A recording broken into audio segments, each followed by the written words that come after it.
ہیں آج کل وہ ہاسپٹل میں ہیں، اور آپ سے درخواست ہے کہ ان کے لیے دعا کریں کہ خدا ان کو صحت یاب کرے اور وہ واپس اپنے گھر پہنچیں۔ آج کی انجیل پہ گفتگو کرنے سے پہلے میں نے یہ جو بات کہی ہے، اس کا بھی دعا سے تعلق ہے، اس لیے میں نے کہی کہ ہم دعا کریں، اور دعا کریں جیسے کہ ہم باقی چیزوں کے لیے خدا سے دعا کرتے ہیں، دعا سے اپنی خواہشوں کے لیے، اپنی ضرورتوں کے لیے، اور اپنے لیے، اپنی صحت کے لیے دعا کرتے ہیں، کہ آج اسی دعا پہ ہم بھروسہ کرتے ہوئے یہ دعا بھی کریں کہ ہمارے دوست کو خدا صحت دے۔ آج کی جو تلاوت ہے، بلکہ تلاوتیں ہیں، مجھے بڑی حیرت ہوئی جب میں نے پہلی تلاوت یشوع بن سراخ کی تلاوت پڑھی، تو میں سوچنے لگا کہ یہ مجھے بچپن کی ایک نظم یاد آئی۔ ہم اسکول میں تھے تو کبھی کبھی ہم لب پہ آتی ہے دعا بن کے گایا کرتے تھے، کبھی ہم گاتے تھے کہ اے خدا آسمانی، اے باپ آسمانی، اور کبھی ہم گاتے تھے کہ آ جاتی ہے فلک پہ رحم لانے کے لیے، بادلو ہٹ جاؤ دے دو راہ جانے کے لیے۔ یہ میں آپ کو کیوں کہہ رہا ہوں، مجھے بڑی حیرت ہوئی جب میں نے آج کی جو پہلی تلاوت ہے، میں جب اپنی آج کی گفتگو جو ہے اس پہ جب میں سوچ بچار کرتا ہوں، تو میں ساری تلاوتیں پڑھتا ہوں، اور ان سے پہلے ان سے بعد کی بھی بہت سی چیزیں پڑھتا ہوں۔ تو میں نے جب یہ تلاوت پڑھی تو اس میں مجھے بڑا یہ عجیب، حالانکہ یہ 21ویں آیت ہے، تو اس میں لکھا ہے کہ فروتنی کرنے والوں کی دعا بادلوں سے گزر جائے گی،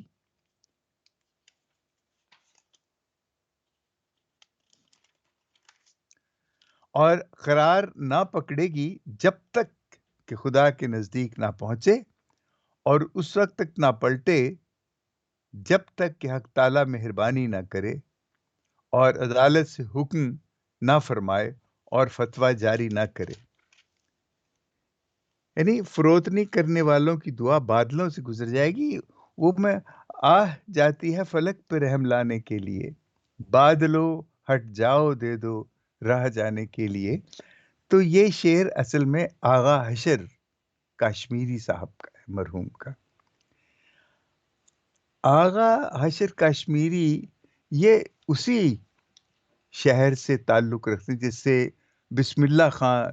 جو شہنائی نواز، دنیا کے بہت بڑے مانے ہوئے شہنائی نواز ہیں، وہاں کے آغا حشر کاشمیری بھی وہیں کے تھے، ان کے آباء و اجداد وہاں کے آباد ہوئے۔ ان کی خاص بات یہ ہے کہ ان کو اسکول میں داخل کیا گیا، لیکن یہ اسکول میں نہ رہے، اور انہوں نے اپنی تعلیم خود ہی حاصل کی بغیر اسکول کے۔ اور ان کے بارے میں جو حقیقت ہے وہ بڑی عجیب و غریب اور زبردست ہے،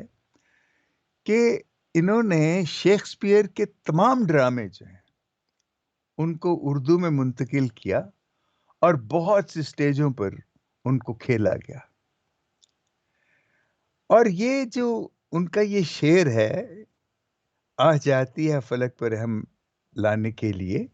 یہ میں دیکھ کے تو یہ جب میں نے یہ تلاوت پڑھی تو یہ بالکل فروتنی کرنے والوں کی دعا بادلوں سے گزر جاتی ہے، تو میں سوچنے لگا کہ یہ کیسے ہوا۔ آغا حشر کاشمیری ایک مسیحی اسکول میں داخل ہوئے تھے، اور پھر اس کے بعد وہاں سے وہ چلے گئے، لیکن یہ جو یشوع بن سراخ کی کتاب ہے، یہ صرف کیتھولک بائبل میں ہے۔ اور عجیب بات ہے کہ اگر ان کا کبھی اتفاق ہوا ہو یہ پڑھنے کا، کیونکہ اس شعر اور اس آیت کے ساتھ مجھے بہت ہی زیادہ قربت نظر آئی ہے۔ ایک ہی چیز تھی، انہوں نے وہ اشعار میں کہی، اور وہ ویسے تحریر میں لکھی گئی۔ مجھے اس سے غرض نہیں کہ کس نے کیا لکھا، لیکن مجھے یہ سوچنے پہ میں مجبور ہو گیا کہ دیکھو کہ لوگ کس طرح اور یہ یقیناً میں یقین سے کہہ سکتا ہوں کہ یہ جو تصور ہے یہ ایسے نہیں آیا، اور یہ تصور یقیناً یہاں سے میں تو دعوے سے کہہ سکتا ہوں کہ انہوں نے ضرور یہ پڑھا ہے۔ اور کیونکہ ہمارے بہت سے شعراء، غالب جیسے اور اقبال جیسے شعراء، وہ بھی بائبل سے بہت زیادہ واقف تھے، اور ان کے بہت سے اشعار جو ہیں وہ کچھ آیتوں کی طرف اشارہ کرتے ہیں۔ بہرحال یہ میں اس لیے یہ کہہ رہا ہوں کہ آج کا جو موضوع ہے وہ دعا ہے، اور یہ دعا ہم پچھلے گزشتہ اتوار بھی اسی پہ بات کر چکے ہیں۔ پچھلی دفعہ جو بات چیت تھی وہ یہ تھا کہ دعا کے لیے آپ کی کیا کیفیت ہونی چاہیے، آپ کا کیسا مزاج ہونا چاہیے، کیا رویہ ہونا چاہیے، اور کتنی شدت سے اور کتنی مستقل مزاجی سے آپ کو دعا کرنی چاہیے۔ لیکن آج جو ہے وہ کچھ آپ کی اندرونی، آپ کی داخلی کیفیت سے متعلق ہے۔ دیکھیں، دعا تو ہم کرتے ہیں اپنی ضرورتوں کے لیے، اور اپنی خواہشوں کے لیے، اور دوسروں کے لیے بھی کہ خدا انہیں خوش رکھے، صحت مند رکھے، یعنی بھلائی کے لیے ہم دعا کرتے ہیں۔ اور دعا کا یہی جو ہے سب کہ دیکھیں، میں ہمیشہ کہتا ہوں اور بڑی دفعہ مجھے یہ گلہ ہوتا ہے کہ ہم دعا کرتے ہیں کہ خدا کے پاس ہم ایک شاپنگ لسٹ لے کے جاتے ہیں، اور بس ہم یہ کہتے ہیں ہمیں یہ چاہیے، یہ چاہیے، یہ چاہیے، اور ٹک کرتے جاتے ہیں کہ ہم نے خدا سے یہ مانگ لیا ہے۔ یہ درست نہیں ہے۔ درست ہے، اور آپ کس سے مانگیں گے؟ لیکن صرف یہی کہ خدا سے صرف مانگنا ہی ہے، اور اگر زیادہ ہم کرتے ہیں تو ہم اس کی تمجید کرتے ہیں، اس کی حمد کرتے ہیں، پہلے اس کی ستائش کرتے ہیں، پھر اس سے مانگتے ہیں۔ لیکن آج جو ہم نے انجیل پڑھی ہے اس میں یہ سراسر ایک اندرونی کیفیت کی بات ہے۔ دو شخص آتے ہیں، ایک فریسی ہے، ایک محصل ہے۔ دیکھیں، فریسی جو تھے یہ بڑے اپنے آپ کو نیک سمجھتے تھے، شریعت پہ چلنے والے سمجھتے تھے، اور جیسے بھی آپ نے سنا کہ وہ کہتا ہے کہ میں تو دعا کرتا ہوں، میں نہ لٹیرا ہوں، نہ ظالم ہوں، نہ زناکار ہوں، نہ اس محصل کی مانند ہوں، میں ہفتے میں 2 بار روزہ رکھتا ہوں، اور اپنی دیکی دیتا، اپنی آمدن پر دیکی دیتا ہوں، مگر یہ محصل جو ہے، اب دیکھیے یہ اتنا بڑا کیوں ہمیں فرق نظر آتا ہے، اور وہ جو فریسی ہے وہ اس فرق کو بڑا اجاگر کرتا ہے۔ وہ اصل میں کیا کر رہا ہے کہ وہ اس محصل سے، اس محصول لینے والے سے حقارت کا اظہار کر رہا ہے۔ کتنی بڑی بات ہے کہ خدا کی ہیکل میں کھڑا ہو کے وہ اس ایک انسان کو جو خدا کی شکل پہ بنایا ہوا ہے اس کی تحقیر کر رہا ہے، اور اس کی تحقیر ان الفاظ سے کر رہا ہے کہ میں یہ نہیں ہوں، اس کا مطلب ہے کہ اس کی طرح نہیں ہوں، شاید یہ سب کچھ یہ کرتا ہے، یہ لٹیرا ہے، یہ ظالم ہے۔ اب دیکھیے، فقی فریسی جو تھے اور جو عالم دین تھے، یہ اپنے آپ کو بڑا کٹر یہودی سمجھتے تھے، اور اس کے مقابلے میں یہ جو محصل تھے، جو محصول لینے والے، یہ بھی یہودی ہی تھے، لیکن یہ ایسے یہودی تھے کہ جو شمالی حکومت جو تھی، جب آپ دیکھیں ہر بار ہمیں اس حقیقت، اس تاریخ میں جانا پڑتا ہے کہ ایک وقت آیا تھا جب اسرائیلیوں کی تقسیم ہو گئی، یہ سلیمان بادشاہ کے بیٹے کے وقت میں ہوا تھا، اور وہ تقسیم ہوئی کہ ایک نارتھ کی، ایک شمال کی حکومت بن گئی، وہ 11 قبیلے، 10 قبیلے ایک طرف تھے، اور 2 قبیلے جو تھے وہ یعقوب کے، وہ یہودا اور اس کے ساتھ بنیامین، وہ ایک طرف تھے۔ تو یہ ان کے درمیان بڑا سخت ہوا، یہ کہ جو شمال کے قبیلے تھے ان کو وہ بہت زیادہ ان پہ ظلم ہوتا رہا، اور وہ مصریوں اور اسرائیلی اور اسیریوں کے کی قید میں رہے، ان کے اثر میں رہے، ان کے قبضے میں رہے۔ تو وہ سال ہر سال وہ ان کے ساتھ رہے، یہاں تک کہ وہ یہودیوں کی اپنی جو روایات تھیں،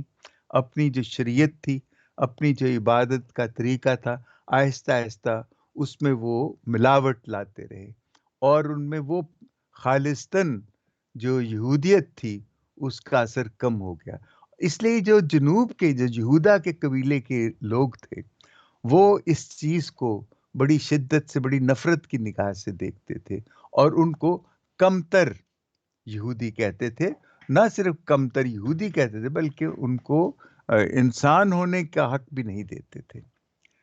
اور یسوع نے جب اپنی تعلیم شروع کی تو یسوع نے اپنی تعلیم انہی بھٹکے ہوئے انہی لوگوں سے شروع کی کہ جو دھتکارے ہوئے تھے، جن کو، اور آپ نے دیکھا ہے کہ جیسے وہ 10 کوڑیوں کی یسوع ان کو پاک کرتا ہے، تو ایک جو واپس آتا ہے وہ سامری ہے، پھر نیک سامری کی کہانی ہے، اور پھر وہ سامری عورت سے پانی بھی پیتا ہے، اور اس کو پانی کی اس سے وہ، یہ ساری چیزیں بتانے کے لیے یسوع یہ کہتا ہے کہ وہ جو سامری جن کو آپ لوگ نفرت کی نگاہ سے دیکھتے ہو، وہ اصل میں وہی خدا کے زیادہ برگزیدہ ہیں۔ کیوں؟ اس لیے کہ جو آج کی ہم یہ تمثیل پڑھتے ہیں، اس میں آپ دیکھیں کہ فریسی جو ہے وہ کس قدر اعتبار کے ساتھ، اعتماد کے ساتھ، اعتقاد کے ساتھ خدا سے مخاطب ہے۔ دعا اس نے کیا کرنی، وہ خدا سے مخاطب ہے، اور اس سے وہی کہہ رہا ہے کہ یہ میں کرتا ہوں، اور میں بالکل نیک آدمی ہوں، تیرے سامنے کھڑا ہوں، اور ظاہر ہے تیری تمام برکت جو ہے وہ میرے لیے ہے۔ اس کے مقابلے میں وہ جو سامری یا وہ محصل یا وہ کمتر یہودی جو ہے، وہ محصول لینے والا، وہ کیا کرتا ہے؟ وہ کھڑا دور سے ہی وہ جانتا ہے کہ وہ گناہگار ہے، اور وہ کہتا ہے کہ دور کھڑے ہو کر کے اتنا بھی نہیں نہ چاہ کے آسمان کی طرف آنکھ اٹھائے، بلکہ چھاتی پیٹ پیٹ کر کہتا ہے کہ اے خدا، مجھ گناہگار پر رحم کر، مجھ گناہگار پر رحم کر۔ وہ اتنا بھی نہیں کہ وہ آسمان کی طرف دیکھ سکے، اس نے صرف یہ کہا کہ اے خدا باپ، معاف کیجیے گا،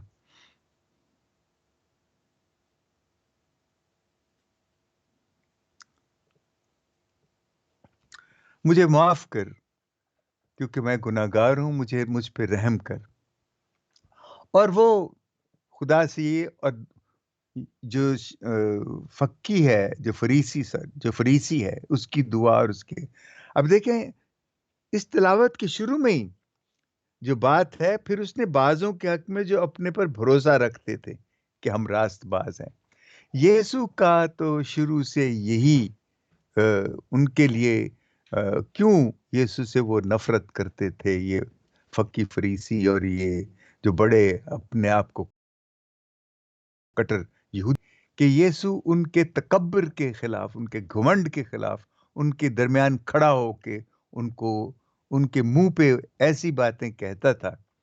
کہ جن کو وہ سن کے سیخ پا ہو جاتے تھے، لیکن وہ اس پہ ہاتھ نہیں اٹھا سکتے تھے۔ انہوں نے کوشش کی اس کو مارنے، یہ سارے سلسلے ہیں، ان کو بتاتا تھا کہ خدا جو ہے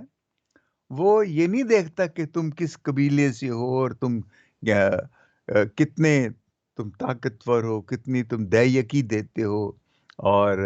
کیسی تم زندگی گزارتے ہو، کتنی دفعہ تم اپنے ہاتھ دھوتے ہو اور دعا کرتے ہو۔ وہ یہ دیکھتا ہے کہ تمہارا دل کیسا ہے، وہ آپ کی نیت۔ دیکھیں پچھلی جو ہم نے اتوار کی باتیں کی تھیں، وہ تو ساری بیرونی تھیں، اس کو یہ چاہیے یہ چاہیے۔ آج کی جو انجیل ہم پڑھ رہے ہیں، اس میں خاص انسان کے اندر کی کیفیت ہے۔ دو کیفیتیں ہیں۔ فریسی جو ہے وہ اپنے آپ کو جیسا وہ ہے باہر سے، جیسے لوگ اسے دیکھتے ہیں اور جیسا وہ سمجھتا ہے کہ لوگ اسے دیکھتے ہیں، وہ ویسے کہتا ہے۔ لیکن یہ جو محصول لینے والا ہے، یہ اپنے اندر کی کیفیت، اپنے ٹوٹے ہوئے دل کے ساتھ، اپنے زخمی ضمیر کے ساتھ، اپنی زخمی روح کے ساتھ خدا کے پاس آتا ہے اور اس سے رحم مانگتا ہے، کیونکہ وہ دل سے شرمندہ ہے، پشیمان ہے۔ وہ جانتا ہے کہ اس نے بدی کی ہے، اور اپنی اس پشیمانی میں خدا سے معافی مانگتا ہے۔ دیکھیں، ہم جب یہ ایسے تمثیلیں پڑھتے ہیں، اور خاص طور پہ آج کی یہ جو تمثیل ہے، ہم دونوں ان آدمیوں کے بارے میں، وہ فریسی اور محصول لینے والے کے بارے میں ہم جانتے ہیں کہ وہ کیا۔ اصل میں ہمیں ایک تیسری چیز بھی دیکھنے کی ضرورت ہے، کہ ہم ان کو تو دیکھ رہے ہیں بڑے، اور ہم کوشش کر رہے ہیں کہ ہم پہچانیں کہ ہم ان میں سے کس کردار کے ساتھ ہیں۔ کیا میں فقی ہوں، میں فریسی ہوں، یا میں محصل ہوں؟ اور میں اس میں فیصلہ کرنا چاہتا ہوں کہ میں کس طرح۔ یہ ایک حصہ ہے کہ یہ ہم اس کے بارے میں سوچ بچار۔ دوسری چیز جو اس میں ہے اور بڑی اہم ہے، ہم اس سے خدا کو پہچانتے ہیں۔ خدا کی پہچان جو ہے وہ ہم کرتے ہیں کہ وہ کن کے ساتھ کھڑا ہے۔ وہ دھتکارے ہوئوں کے ساتھ کھڑا ہے، کیونکہ یسوع کہتا ہے، میں تم سے کہتا ہوں کہ یہ شخص دوسرے کی نسبت راست باز ٹھہر کر اپنے گھر گیا۔ یعنی وہ جو محصول لینے والا ہے، وہ اپنی پشیمانی کی وجہ سے، اپنی شرمندگی کی وجہ سے، اور خدا سے رحم مانگنے کے سبب وہ راست باز ہو کے گھر۔ تو یہی یسوع تو کہہ گیا، لیکن ہمارے لیے تو یہی ہے کہ ہماری جو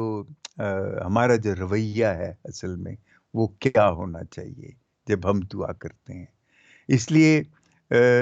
جیسے میں کہتا ہوں کہ یہ جو ہم خدا سے مانگتے ہیں وہ سب ٹھیک ہے، مانگنا چاہیے، اس سے نہیں مانگیں گے تو ہم کہاں جائیں گے۔ اور پھر دوسرا یہ ہے کہ ہمارے بھائی بہن ہیں، وہ اس قدر غریب اور اس قدر محتاج ہیں کہ وہ خدا سے نہیں مانگیں گے تو کس سے مانگیں گے؟ وہ سمجھتے ہیں کہ خدا ہی سب کچھ دیتا ہے، ان کا یہ ایمان ہے، تو میں کہتا ہوں وہ مانگیں، وہ کریں دعا، خدا سے مانگیں۔ لیکن سب سے بڑی چیز جو اس میں جو آج ہم پڑھتے ہیں، کہ اپنی نیت، اپنے دل کو بھی خدا کے آگے پیش کریں، اور یہ بھی دیکھیں کہ اگر میں یہ سب چیزیں حاصل نہیں کر سکا تو اس میں کچھ میری کوتاہی بھی ہے، شاید میری کم علمی ہے، میرے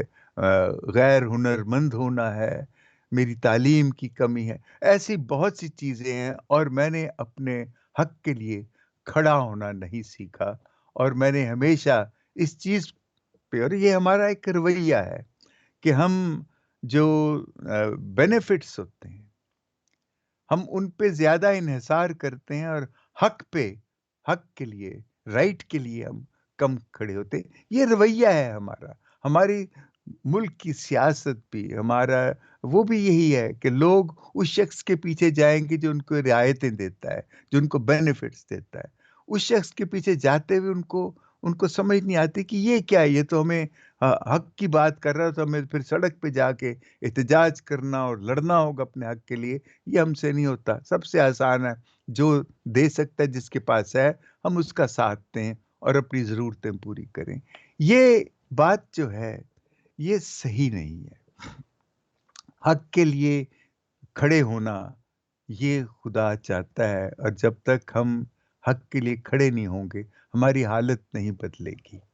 اور ہماری حالت نہیں بدلے گی تو ہم محتاج رہیں گے، اور جب ہم محتاج رہیں گے ہم کمزور رہیں گے، اور ہماری دعائیں بھی محتاجی کی دعائیں ہوں گی۔